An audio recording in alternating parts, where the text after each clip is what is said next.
American scientists are working to develop a telescope to deploy on the moon.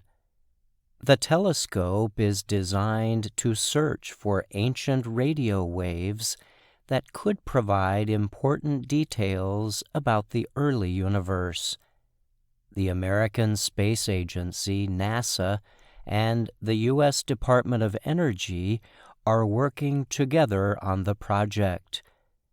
The telescope will be the first designed to collect data on a historical period of the universe called the Dark Ages. This period is considered important to study because it can provide new details about the formation and development of the universe. The Dark Ages period began nearly 380,000 years after the Big Bang, the explosion many scientists believe created the universe.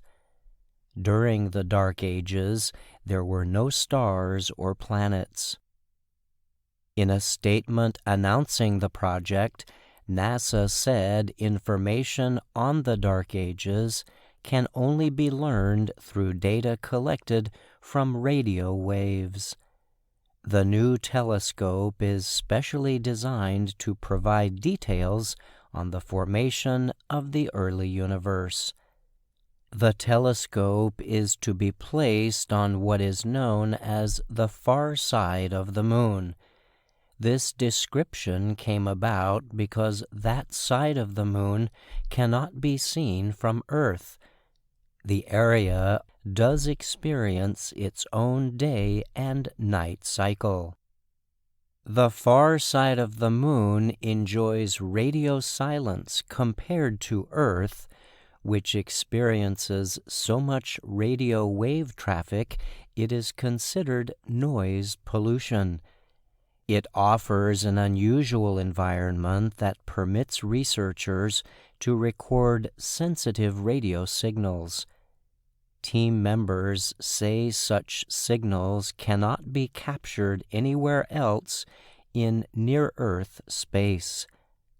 Andrzej Slosar is a physicist with the Department of Energy's Brookhaven National Laboratory in New York. He said in a statement that studying the universe is easier when collecting data from a time before the stars and planets formed. So far, we can only make predictions about earlier stages of the universe using a benchmark called the cosmic microwave background, Slosar said.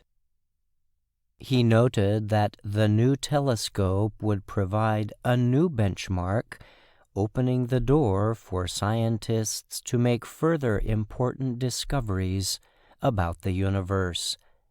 After touching down on the moon, the telescope's lander will turn off permanently so it does not produce any wave interference. The telescope will then deploy 4 3-meter-long antennas. The instrument must survive the severe conditions existing on the moon's far side. Scientists on Earth will have to wait 40 days for the telescope to collect and send its first data to a satellite that can communicate with Earth. Researchers leading the project say multiple big discoveries could be made in the future with the Lunar Telescope.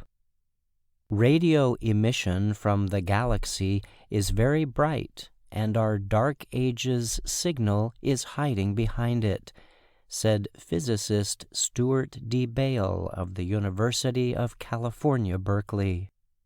Paul O'Connor is a scientist with Brookhaven's Instrumentation Division who is helping lead the project. The moon is easier to reach than Mars, but everything else is more challenging, he said about the operating environment on the moon.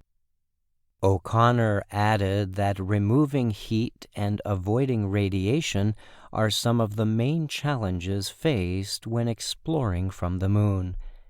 There's a reason only one robotic rover has landed on the moon in the last 50 years, while 6 went to Mars, which is 100 times farther away. O'Connor said, "I'm Brian Lynn."